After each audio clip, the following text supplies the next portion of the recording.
Look how far we've come, all the things we've done. Did it all with love, beauty from the bottom up. All I want is you, you're my favorite view. But there's nothing more, girl, you make my heart beat. And we are back. Welcome back, Bumble Bitches. We're getting tons of patrons. My phone's been going Are we? nuts. Yeah, since because people are like, oh, they're going live again. Let's go join them. I love that. See all kinds of chat happening. Guys are in here talking to each other because we have a community. I love that. 55 people watching. Jenna said it could be caffeine withdrawals. It actually started the day before I quit the caffeine. Although I've had a caffeine headache for the last 36 hours. It's finally gone. Finally gone. I don't rely on caffeine the way my husband does. No. Haven't had any headaches. This exhaustion purely started because of the time change. Yeah. You drink soda, but not like I do. No. Waking up, slamming one of those element drinks, and then going right to an energy drink was how I got my morning situated because I got my hydration, my minerals, salt, and magnesium, and then I would go to the energy drink, and that was effectively my coffee. You know what I mean? So I'm getting comments of people leaving comments on the Patreon post that I just made. If you are watching on Patreon, you have to click on the YouTube button on the video to go to be a part of the chat. Chris, what do you do for your headaches? I slept. Yeah. I laid in misery. We don't have a whole lot of new things to discuss. We'll really quick just touch on the fact that the North Carolina meet and greet or the couples retreat that we're doing in North Carolina still has 3 slots available as of right now. By the time this comes out, it won't. I'm sure it won't have. But if you guys watching right now want to come, you can find that on tobebetter.com. We also have Costa Rica spots available. I think until the end of the month, if you want to go to Costa Rica, it's not too late. There's spots on both trips because we had 3 cancellations on the first one. Mm-hmm. And that's life shit. Do you have something you want to jump on? No. I'm just tired. I get that. All right. So this email is titled, Patreon, Am I Hyping Him Up Too Much? What a thing to say. Before we even get into the email, do you think that's a thing? Could I ever hype you up too much? Yes. And the reason I say that is because I think that anything overused can be accepted as normal and devalued. Okay. It's like if you had 1 million pounds of gold, you wouldn't value gold as much because you have 1 million pounds of it. But I also think that there are ways to make that not a thing. Mm-hmm. If you just every day, 3 or 4 times a day told me how proud you were of me after 6 months, like that wouldn't matter to me anymore. Yeah. Because you've now flooded me with I'm proud of you so much that there's no meaning behind it. Whereas if I only heard I'm proud of you when I do something that warrants that pride, it means a whole lot more because you see me in the moment. It's not lip service. Gotcha. Let me close that curtain. Okay.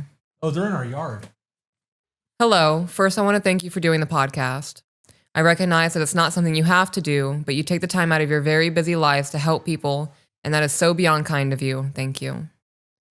I am writing because of a conversation my boyfriend and I had the other night. We've been together for 1 year and 3 months and lived together for 1 year.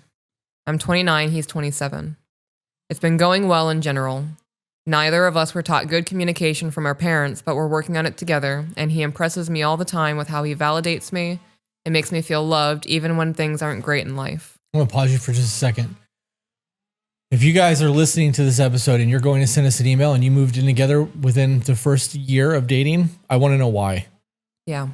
I know that it's none of my business, but it matters. It does. Because if you moved in together after 3 months of dating because of financial issues, it's very different than being caught up in a whirlwind romance. Yeah. Right? Okay. I agree with that. The other day, I found out that he had a dating app on his phone.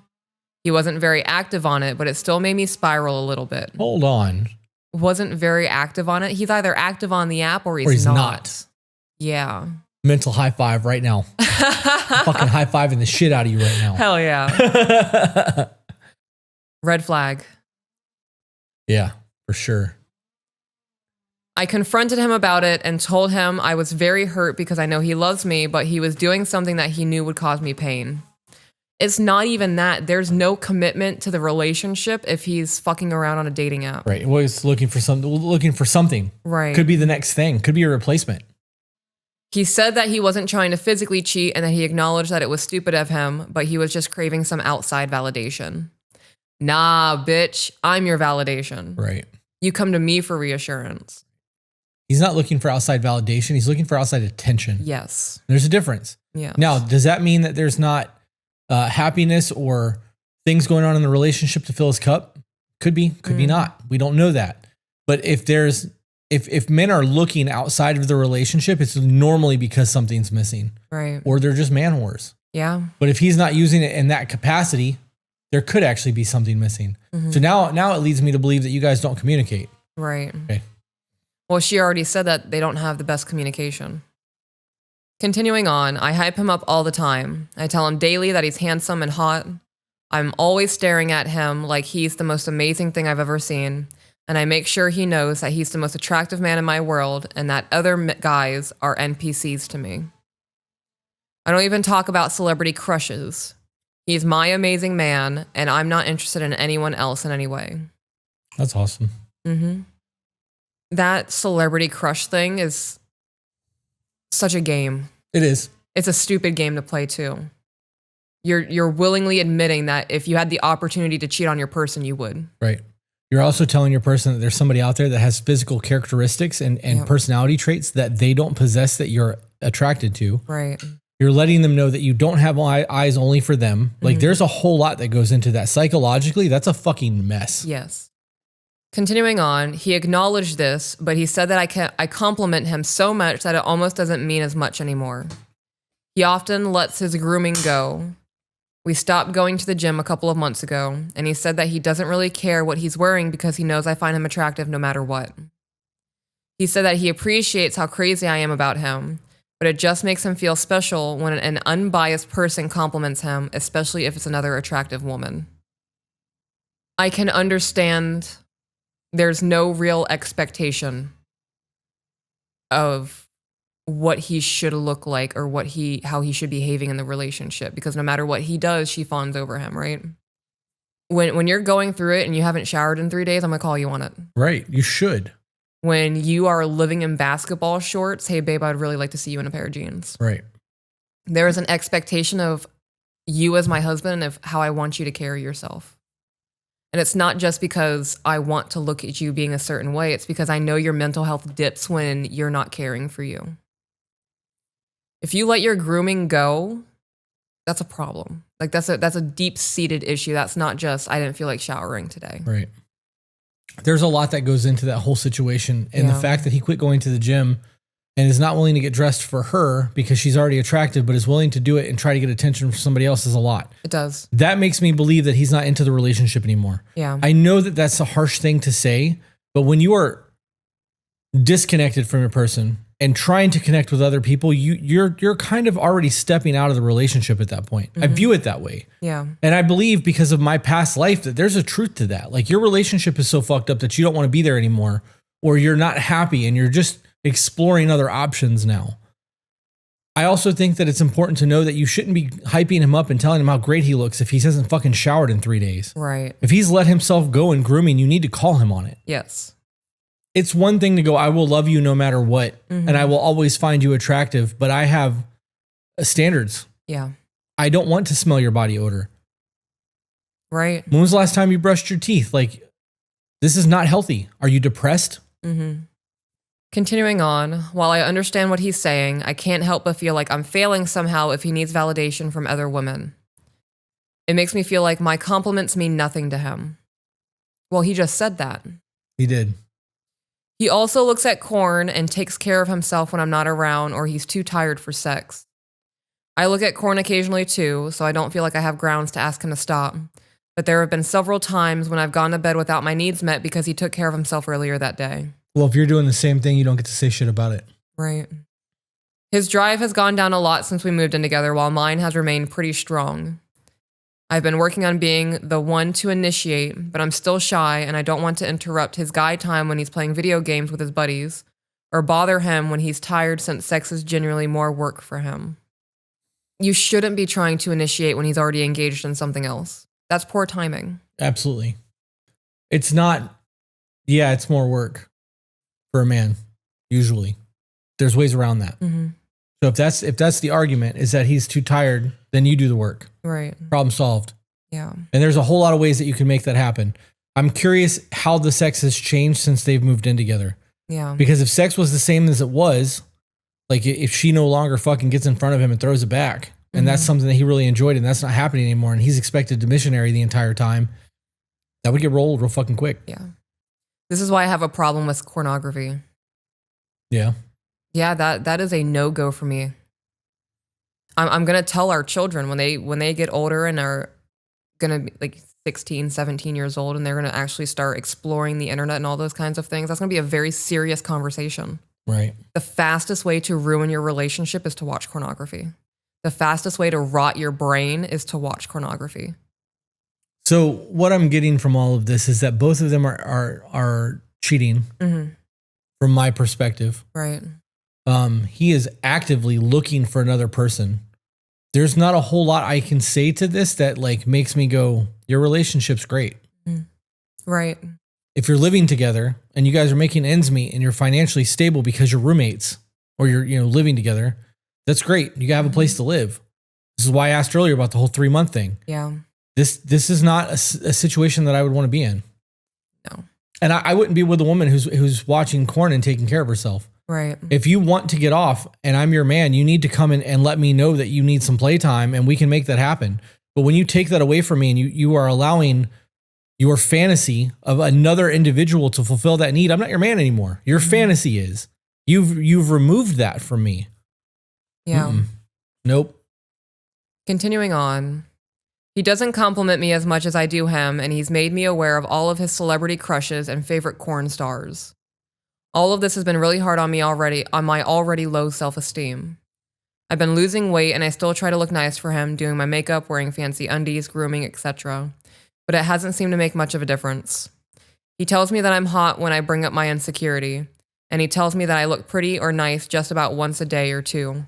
But it doesn't make me forget the hot girls on the internet or TV or the porn stars whose names he's memorized. Is there anything I can do, or is this just a him thing? I'd love it if this was something on me because I want him to see himself the way I see him. I would also love for him to find me as special and irresistible as I find him. Your man would. This isn't your man. I agree with that. Your man would be fawning over you. You would be the hottest thing that graced this planet. Every time you walk through the room, he wouldn't be able to take his eyes off of you. This is not your man. I wouldn't stick around in a situation like this. If I'm with somebody that's making me feel less than, and I see that they're stepping out and they're only a year and 3 months in, I'm fucking gone, dude. Yeah. I'm not going to devalue who I am as a person and put myself out there for somebody that doesn't reciprocate it. You are not fucking meant to be with everybody that you come across. Right. And you can be madly in love with somebody, and it doesn't mean that they're going to be madly in love with you. You're also going to have different levels of love in life. Every relationship that you have, your love is going to look different. You will never love somebody the same way twice, ever. And that's good. It's healthy. It means that you're growing. But I'm not going to stick around for somebody, to somebody, or with somebody who is stepping out. Right. Next email. Yep. This one is titled Marriage Question. Hello, I am 27 years old and I'm having trouble with what direction to go in life. Some context, I have been married since 2019. Scroll up. When was this then? In 2024. So you were 22 when you got married. Okay. My husband is the ex-friend of my ex-boyfriend from before getting with my husband. My husband is the ex-friend of my ex-boyfriend. Okay, so okay. I got with my husband after dumping my ex just days before. We got married after dating for about 5 to 6 months. Before dating my husband, we never really hung out. We had no past friendship as a foundation. That's wild then. Yeah. So you broke up with your boyfriend and then 5 days later you were with his best friend? 6 months later, you were married. Yeah. We got married so quick due to a few factors. One, my husband's parents didn't want us living under the same roof without being married. Terrible reason to get married. Absolutely. Number 2, my husband really wanted commitment. And number 3, at the time I was young and had not established enough confidence in myself to take a stance on something. I was 21. In the first year of our marriage, we were fighting constantly for months, and I had to step away because I got so much anxiety from the fights. Let this be a tale of caution, guys. This is why it's so important to get to know who you're with and marry somebody, because you can't imagine your life without them, not because their parents aren't okay with you guys living together. Right. Okay. This ties into the last email too, though. The idea of marrying somebody or being with somebody just because they check a couple boxes is not the fucking move. Right. I feel bad for that last emailer. Yeah. Like, really, I do. Knowing that she's living with this person. She sounds young. She probably is. Yeah. Which is why the year-long relationship seems like a big deal to them. Mm-hmm. Knowing that she's with somebody who she's fawning over and super attracted to and wants to like thrive with, and he's so totally checked out. Like, it's absolutely fucking wild to me. Yeah. Continuing on, I had to step away because I got so much anxiety from the fights. Due to having no resolution at the end, and the next day it would go again with fighting, but heavier, and at one point becoming violent. I went to my parents, and around Christmas, and at some point of me being there, my ex, who was still friends with my parents, was there, and I had cheated on my husband. Jeez. I came clean about it, and my husband the next day, and he told me to not let it happen again. I went back home, and for a little bit, everything seemed to be okay. We were somewhat talking and not fighting, which was all I wanted was to talk and not fight. Then Christmas came around. I wanted to be around my family. Side note, my husband's family doesn't do big holidays, and my family always did. Christmas was a big thing, and so was Thanksgiving and also Easter. My family has no holiday traditions. I would have a huge fucking problem knowing that she slept with my old friend. Right. That was her ex at a Christmas thing because the parents are close. Right. So it's been a year. You want to go back over there knowing that he's probably going to be there. I'm going to be like, I don't want you to go there. Right. And you can call that controlling if you want to call that. But I know you fucked around last time that you were there with that dude. And I can't guarantee that you're not going to do that again. I don't trust you. Right. I've already given you the opportunity to correct the behavior. And if you want a big Christmas, we can do that here. Mm-hmm. You can invite your family here. This doesn't need to be a thing where you leave and go and do that kind of shit, because in that situation, you've already shown me that you can't control yourself. Right. And knowing that it was forgiven that one time, there's almost like a past there, right? Like I got away with it once and I told on myself. So now I could probably deny it. Right. You know, I don't know. Yeah. It messes with the trust of the relationship. I also feel the need to say I wouldn't go back to somebody who was okay with being violent with me. Right. Yeah, I forgot about that. I'm not doing that. If you cheated on him because he was throwing you around and not in a sexual fun way, I would stay gone. Continuing on, we were going around my family. My husband visited with me 3 times and me about 1 week. Then we started fighting again. I don't understand. I don't understand it either. Were they separated? I don't know. Okay. I have a feeling that English is not this person's first language. Okay. And if it is, you have very, very poor writing skills. Damn. What? There's just a lot of context missing. Yeah. It's not context for me. The way things are phrased, it just doesn't make sense. Yeah. Then we started fighting again. This started everything again, and well, the same as last time. I left and also cheated. Oh, you called it. Yep. I didn't expect any way of having him wanting things to work out. So I also got divorce papers ready and was willing to meet anything he wanted. I knew I needed to take a major step away from everything and everyone to look at what I needed to do, as well as what I wanted to do. To my surprise, my husband said we should do therapy. Now, in the mix of all of this, there is a lot of fighting and crying on my part, but I also suffer in silence, so I mainly would stay on the couch where he knew I was and just soaked in the depression. I don't understand why people stay in situations like this. You've cheated twice. Just leave. Yeah. We went to 2 types of counseling. One was a group, the counselor, my husband, and I. And after we finished that, about 2 months, we did another round. This one was separated counseling, where I could have my female counselor and my husband had his male counselor. I was fully committed because I wanted to be sure if this is what I wanted. You never truly know until you are willing to get your hands dirty and do the work. My husband stopped going and refused to go back. I wonder why that is. Yeah. Because he was the one that proposed it. Right. You're right. There was a lot of context missing from this. I kept going and finished the program and made the decision that I would stay. With me making this choice, I removed all social media and also removed all my friends that could become a problem due to my husband not liking them or them being linked to my ex. I also put a tracker on my phone that my husband can see all the times, at all times, so at any point he could look and see where I was. I never went anywhere he didn't want me to go, like the grocery store in town, due to me seeing my parents, who he believed should have stopped anything with the cheating since that happened at my parents' house, or my ex. A whole lot of control here. Yeah. But it's justified. It could be viewed as justified control. The reality is he's not willing to get over these things. Right. And he's not willing to go to therapy anymore. So now you have to give up of you and pay the sins of your debt over and over and over again forever because he's insecure. Right. There's a lot to this. Yeah. Like he needs to go back to therapy and you guys need to do it together as like a married therapist session and not a group session. Yes. I also just thought she never specified who was violent. If she was the one who was becoming violent with him, that's a massive problem. I mean, being violent with each other, period, is a problem. Yeah. Yeah, you're right. She didn't. Right. But if you were the one who was becoming violent and then you turned around and cheated on him, I would be absolutely just heartbroken and devastated. Yeah. Him staying at that point would have been wild. Yeah. Continuing on, I also would check in with him on my lunch break every day, and for the most part, stopped going out without him and stayed home.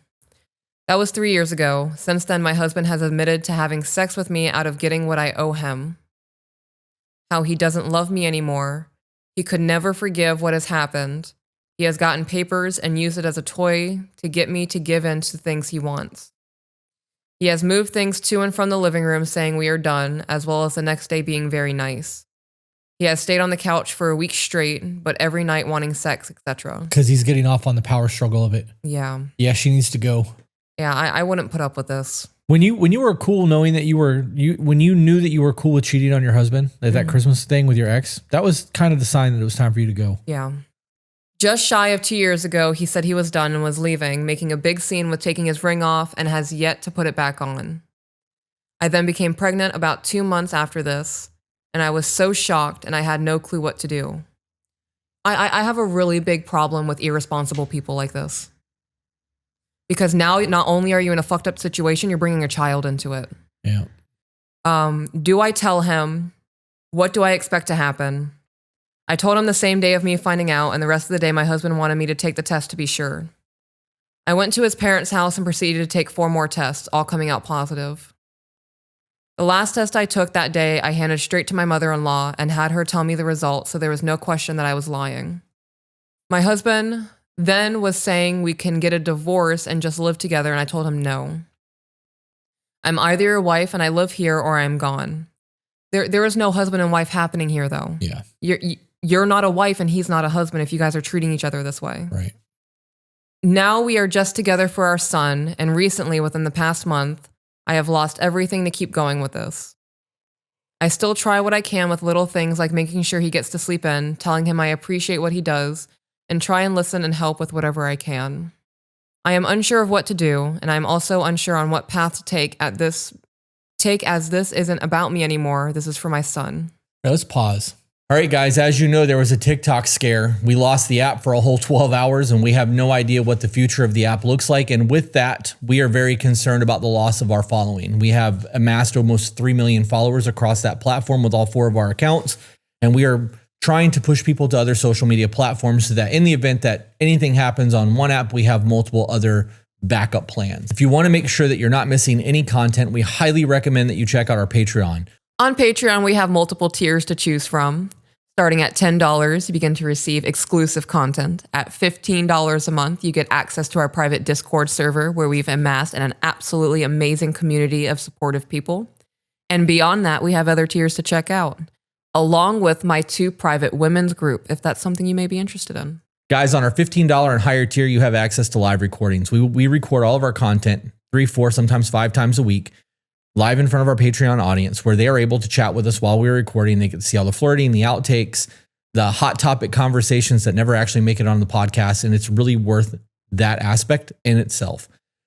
We have an After Dark where we sit down usually once a week and have a glass of bourbon, or in Peach's case, a glass of wine and a bowl of cheese. And we have a whole lot of fun conversations, karaoke in the Discord. We finish the lyrics. We literally just hang out and you guys get to hang out with us. There is a host of other perks, including Zoom calls that are coming for the ultimate tier. So that if you guys are having problems, you can talk to us. It also gives you the heads up on private meet and greets, because when we travel, we try to meet up with people on our Discord on a regular basis. There's a whole slew of other perks that come through Patreon. I highly recommend that you check it out. The best way to support what we are doing is to share the content. The second best way is to check out our Patreon. Thank you guys for being here. You know how like daddy's girl and mama's boy is a thing? Yeah. You have a son that is going to witness your husband treating you poorly through his entire existence. Yeah. There's going to be a whole lot of control, manipulation, and ugliness because it's already happening. According to your words, right? We don't know. We only know what you're telling. And I feel like there's a whole lot of shit missing here. 100%. But just on what you're saying, there's abuse, there's control, manipulation. There's a whole lot of things that are going on inside of this relationship that is abuse, period. And you're choosing to stay, which means that your son is going to get it too. Right. When you guys are in an abusive situation, it's time to fucking move on. This is not going to be a good situation for your kids. Staying together for the child is not a good thing for the child. All you're going to do is mess him up. Right. I would ask my parents to stay with them until I get my shit figured out. I would get divorced. I would move in with my parents, and I would start working my own job and do everything I can to get on my own feet and provide a life for my son that's not this shit. Right. Yeah. Wonder how proud of her son she'll be when her son grows up to do the exact same thing that his dad is doing to another woman. You know, I think a lot about that, right? I grew up in a very tumultuous situation. You grew up in a very tumultuous situation. We now have a son and a daughter.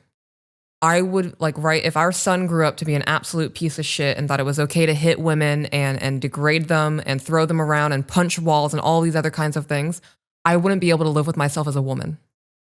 Knowing that I am releasing a human being into the world who is capable of such violence and is able to try to validate it or excuse it as acceptable, I'm a failure. Right. I'm unsure of what to do, and I'm also unsure on what path to take, as this isn't about me anymore. This is for my son. I want him to have his dad around, but what good is a dad that can't work with mom? How am I supposed to show my son a healthy relationship if I'm doing all the heavy lifting and he is there only to brag to friends and family about what is going on for success in our home? Any advice would be amazing, and also love your show. Keep up the amazing work, everyone. Well, we gave it to you. We told you what to do. Yeah, that's I would exit. I'm sorry that you've gotten yourself into this situation. And this is why you don't marry people for any other reason besides I can't imagine my life without you. Right. If this is going to be one of those things where you guys try to work through this shit, he needs to go back to therapy and things have to stop. He's going to have to start investing into the marriage again and showing everybody what a success that is. Right. Let's do one more. When do you know if you're ready for children? Thank you for following up. I will take note of that. I appreciate it. Don't know what that was for. I guess this is like a response or something. Yeah. Okay. So my husband has always wanted children since we have been married, which has been 5 years now. I'm 23 and he is about to be 25 in November. He has grown up with small children in his life, but up until recently, I've never seen, held, connected with any children in my life growing up. My youngest family member was my brother, and he was only a few years younger than me. My youngest cousin is my age. I have never seriously thought about having children until a year or so ago. I have always thought I wanted a child, but watching my husband's best friend, practically brother, have his child with his girlfriend made me want my own. I never understood why people wanted that for themselves until I got to hold that baby. I love him so much and get so excited to see him. I never got to see my husband this way until now. Watching how good he is with that baby and how willing he is to do everything for that baby and mom just made me realize how truly great he would be as a father. We have the same opinions on childbirth and raising them, and I truly think we have a great foundation to build on. We are in a really good spot in our relationship, and our communication skills are so much better thanks to this podcast and his previous job as a troubled youth teacher/counselor, which helped him understand the way that I think and how to better communicate problems when they arise and work through them properly. We are living in a one-bedroom, I'm assuming one bath, renovated ADU. What is ADU? I have no idea. An ADU, or accessory dwelling unit, is a smaller independent housing unit, also called a secondary suite, located on the same lot as a primary residence. So they're living in an in-law suite. It sounds like it, yeah. is essentially a living space like a granny flat, in-law suite, or garage apartment that is attached to or built on the same property as the main living house. Yeah. Okay. Continuing on, I want a house before we have a child, but I don't know when that will be. Our loan for this place will be up in 10 months, and that will free up some income to put towards the mortgage. I think my main setback is fear. All right. Let's pause. Okay. It's not a loan. It's a lease. Your lease will be up in 10 months. Right. Which will free up some income to put towards the mortgage. I don't think you guys understand how that works. You have to have a down payment. Right. And if you don't have the money for a down payment, freeing up a little bit of income and moving out of this, probably lesser expensive thing into a more expensive thing is not going to get you there. Before we go any further in this, I don't think people should be having kids until they're financially stable. Yes. I understand that you can make it work with a kid, but you're going to make your relationship strained. Yeah. Having children and being broke makes the financial aspect of your life really fucking hard, especially if you make just enough money to not get any type of government assistance. It's going to create problems in your marriage. It's why we see a lot of people breaking up within the first year of a baby being born. Yeah. It's hard. So if you guys are living paycheck to paycheck in a 1-bedroom, 1-bathroom in-law suite, and you're wanting to buy a house before you have a kid, and you don't think it's going to be a while before you buy a house, you shouldn't be buying a kid. Shouldn't be having a kid yet. You guys aren't financially ready to do that yet. I think that one of the things that I realize about my past is that my daughter didn't have the life that our kids, like your kids, aren't going to have, because my daughter, I was broke and disconnected with her mom, and I was a piece of shit, and like I wasn't around, and I did all the things wrong that we talk about all the time. I did those, and I have a bunch of fucking remorse for it. I'm not going to give our kids, your kids. I have to word it that way right now because we are speaking of mine versus yours. They're not going to get that version of me. Pops is a very different type of man than what my daughter got. I am financially stable, right? I was financially stable before I met you. Now we're really financially stable and we're doing the business thing together. And if we want to take the kids to medieval times because it's Saturday, we're going to jump in the car and drive 3 hours and go. Yeah. We're going to do all kinds of cool shit because we're able to do that. Now, does that make us a good parents? Absolutely not. Right. But I am more patient. Our relationship is way good. And all of that comes down to I'm not stressed over finances all the time, which by proxy makes me a better parent. Our relationship is good. When I'm getting stressed out about the kids, you and I aren't fighting, I'm texting you, or hey, I'm really this is too much for me today. We have a conversation about it and go about our lives. It's not an ugliness. You know what I mean? Like it's just a different season, I guess. I don't know. This is all new to me, wanting a child and the aspects of raising one. I am terrified of death, of mine, my husband's, of my child's. My mother's house recently caught fire, and now I'm terrified that it could happen to me because I never thought it would happen to her. Everyone is okay, but it wasn't preventable. Life is going to happen. Yep. Being scared of life is going to put you in such a detriment that you will never be able to enjoy it. I'm not willing to sign away my life based on what if this happens. What if that goes wrong? What if this catches on fire? Then you rebuild.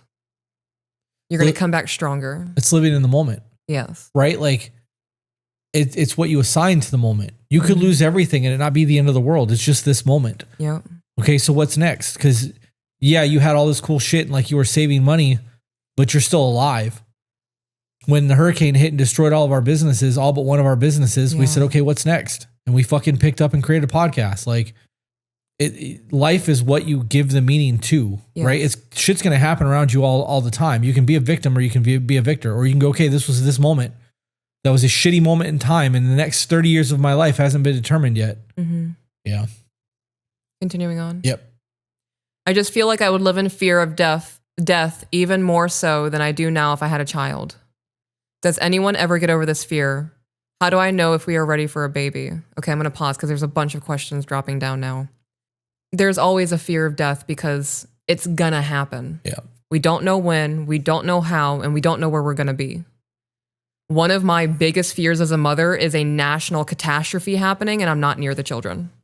They're at school, they're at their dad's house, they're at Nana's house, I'm at work, whatever happens. That's one of my biggest fears. Yeah. I'm not scared of my children dying because I know I can't control that if it happens. What I am actually scared of is them growing up and recognizing maybe I didn't have the best childhood because then I failed. Right. I'm scared of failure. I'm scared of inadvertently messing my children up or doing something subconsciously and not recognizing it's a problem now. And then when they're 30, you're like, hey, mom, do you remember you doing this? It haunts me. That's what I'm scared of. Yeah. Do you have anything on that before I keep reading? I have that fear of death. Yeah. It's one of the things I'm hoping to get over this weekend. But I also know that it's going to happen. My fear of death is not that I'm going to die, it's that there's nothing after this. I'm scared of that too. And that's where my faith comes into play, right? My faith gives me that cushion that there is an afterlife. Yeah. But after hearing that Alan Watts thing where he was like, before your birth, there was nothing and you weren't worried about it.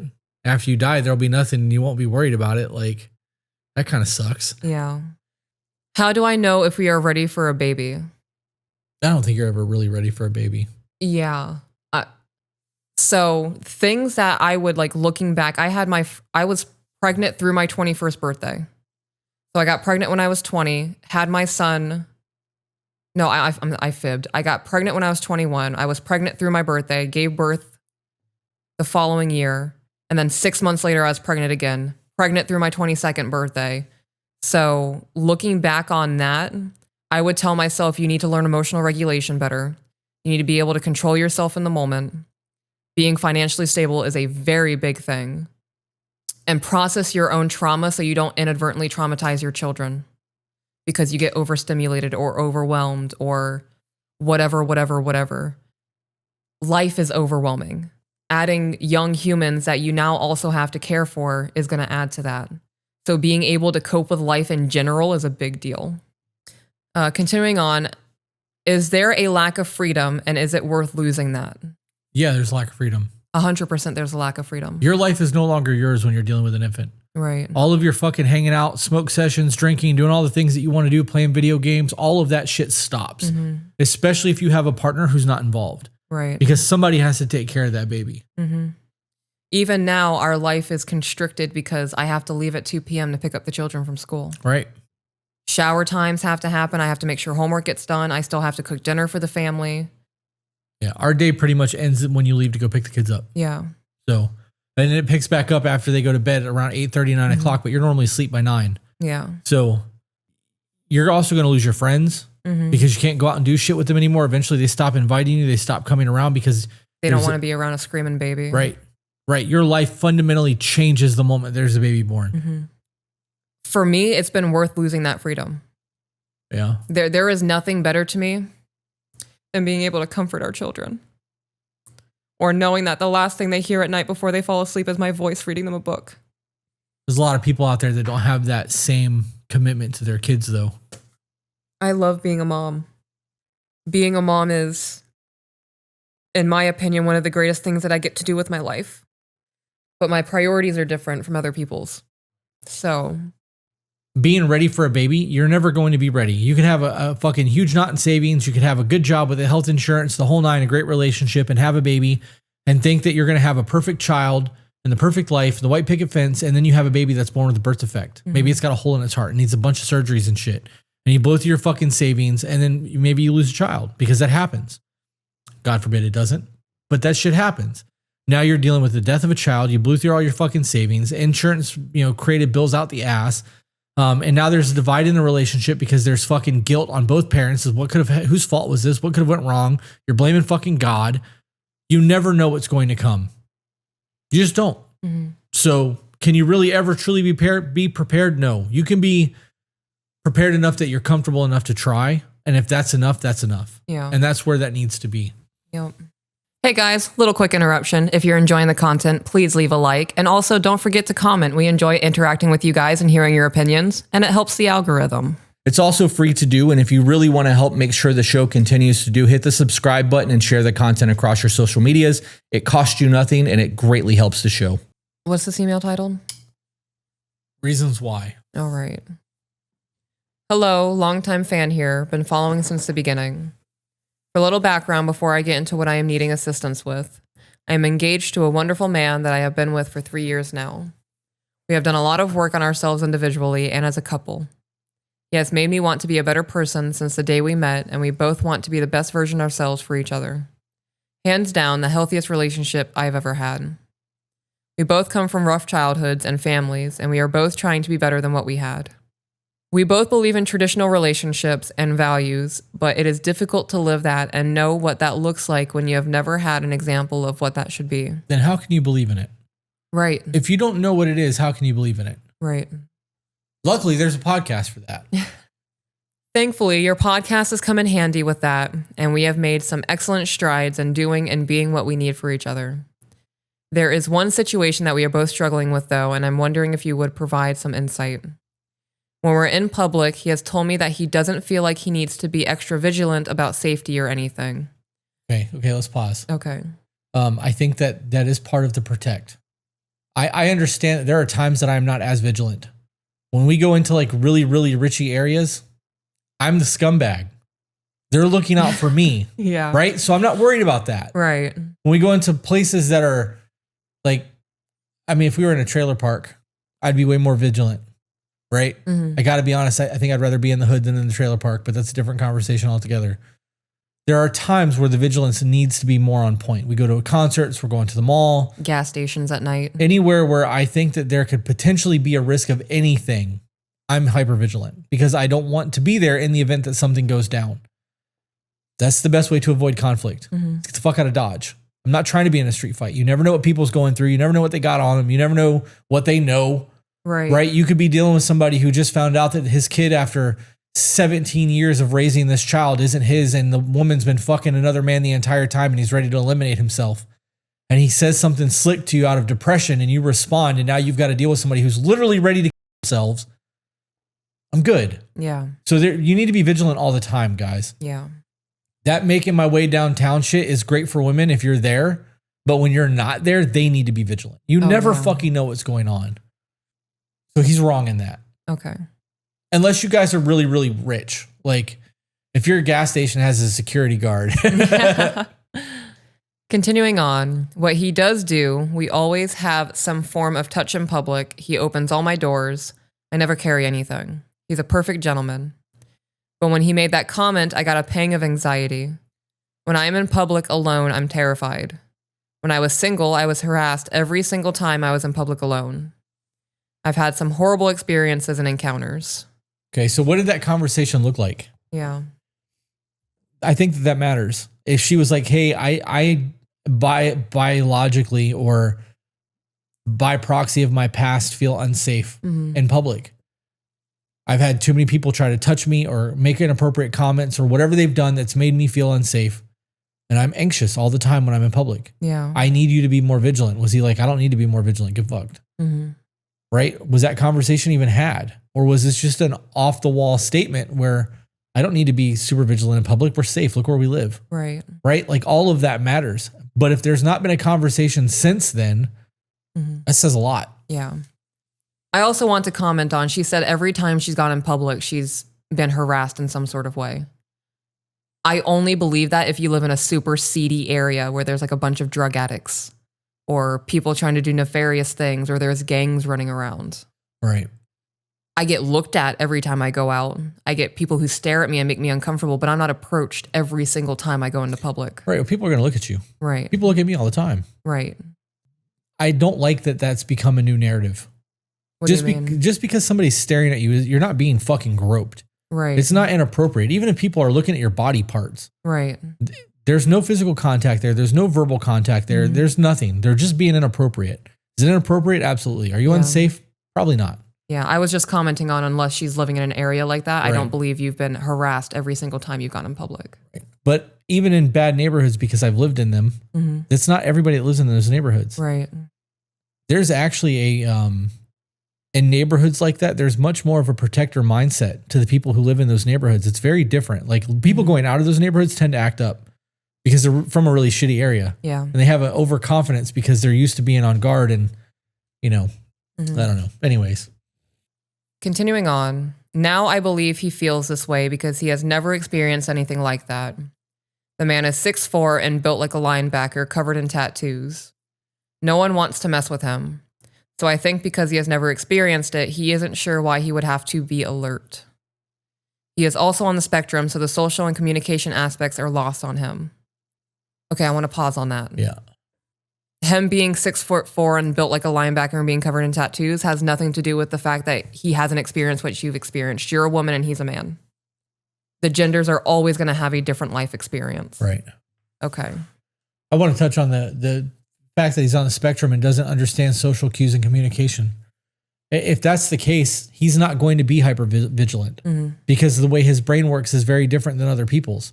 The fact that he's 6'4", built like a linebacker and covered in tattoos, I mean, that's, I guess, a bonus because it's going to eliminate some of that problem for him. But you get enough people together, that shit don't matter. Right.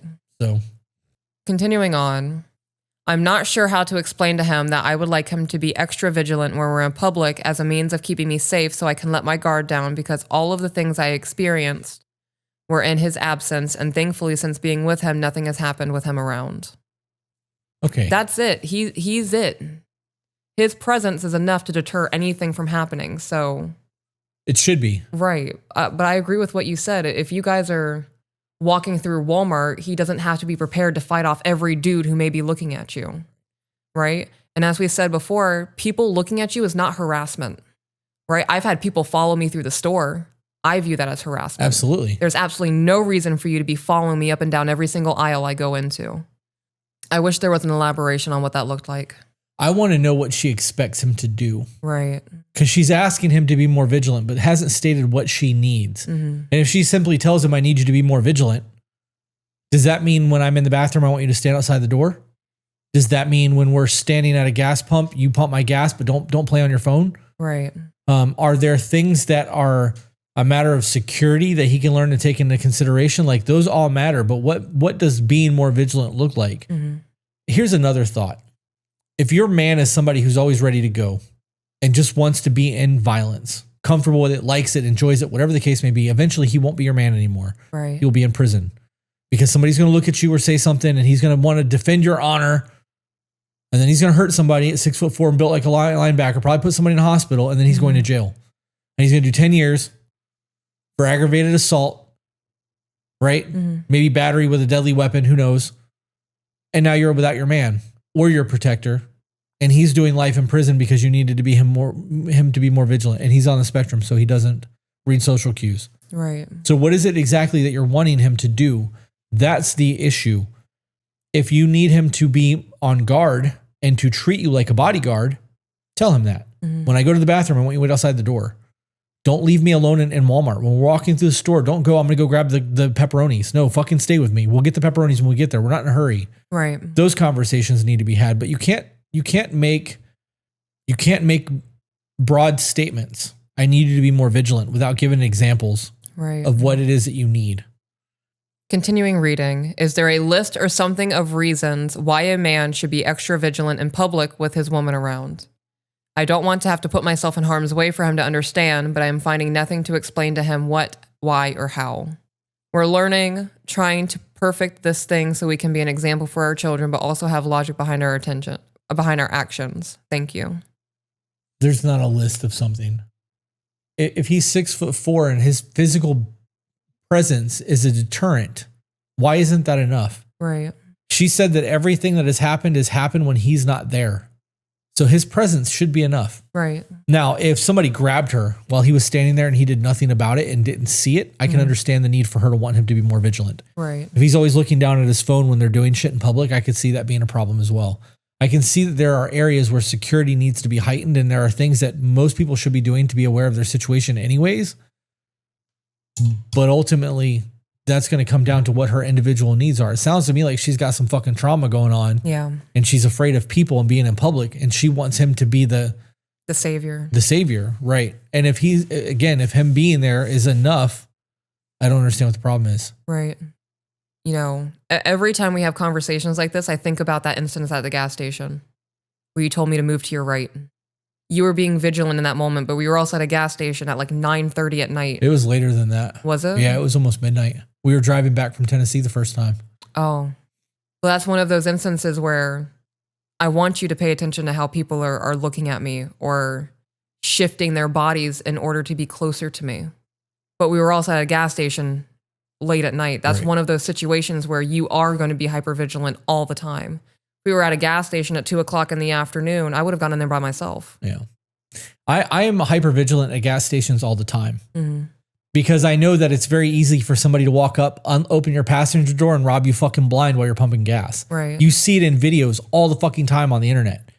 So if somebody can walk up, run over there, open your car door and steal your purse while you're standing right there, a whole lot of nefarious shit can happen at a gas station. And I also know that most people aren't going to say some shit like, yo, you're getting robbed. Right. Because they don't want to get involved in somebody else's shit because you never know what somebody's going through. Right. So I don't play on my phone when I pump my gas. And I don't just take my gas pump out and stick it on the thing and lock my car and get back in it, or lock my gas cap and get back in. Like, there's a process that I take every single time, even when I'm alone. Mm-hmm. Do I think that where we live, somebody's going to run up on me? No. But implementing those behavior patterns becomes habit, and it makes it so that when we are in bad situations, I don't have to think about what I'm doing. I'm on autopilot. Right. And it allows me to focus my attention on other things because I'm habitually doing the things that I always do. Mm-hmm. And when you do go into gas stations by yourself, even in the middle of the day, I never just sit in the car unless the kids are in the car and you're just running into the bathroom. I have to sit with the kids, Right. but I'm watching the fucking door. And a lot of times I'll pull up to the door, Mm-hmm. but I'm watching what's going on. And when we're together, if I'm pumping gas and you're inside doing something, I meet you in the gas station. Like, I'll be in as soon as this is done. It's going to take you longer to pee than it's going to take me to pump my gas. Right. Sometimes you're pretty quick about it. Yeah. Lyric said, I'd like to point out that there is a difference between anxiety and hypervigilance. They feel similar, but anxiety will cloud your judgment and make every situation feel like an event. A threat. A threat. Is that what it was? It moved. Kelsey said, I think she needs to go to self-defense class. My hubby shielding me from trauma responses was the worst thing he could do for me. My growth was so slow because of that. Ooh, that's a really good point. It is. It absolutely is. We're supposed to be here to help each other, work through the things to become better, not allow you to sit stagnant and never overcome your shit. Yeah. Ever since having Ivy, every time I go to the gas station, I feel better about it. Yeah. Yeah. Every time I go to the gas station, I leave my driver's door open. That's another obstacle for someone to get through in order to get to me. Never close my driver's door. It's smart, especially if your gas pump is on that side. It is on that side, yeah. Yeah. You could also roll your window down because Ivy will come through a window. Yeah. But I roll down, so I don't completely roll down her window, but I roll it down enough for her to be able to get her head up and out of it. That way, if someone starts approaching, not only will they hear her, they will see her. And I always roll down the back windows. yeah. Belle said, Peach, I want to tell you that color looks great on you. Oh my goodness, the brown. Thank you. This is one of my favorite dresses. And I paired it with a lip color today. Let me move forward a little bit so you can like. Right? It's Savant from Maybelline. You're such a girl sometimes. Lyric said, how can I help my husband recognize that therapy does not make him less of a man? He shared that he wants to go, but I can sense that he connects therapy to weakness, and that makes him hesitant. Does going to the Home Depot and buying tools make you less of a builder? Because if you don't have the tools for the job, you can't get the job done. That's a good point. That's what therapy is. Therapy is the Home Depot of mental health. We've said that for years now. The idea that you're somehow less than of a man if you go to therapy and don't fucking tell nobody then. It's going to make you more of a man on the outside of it because you're going to be able to work through your shit because you're given tools that you otherwise wouldn't have had. Right.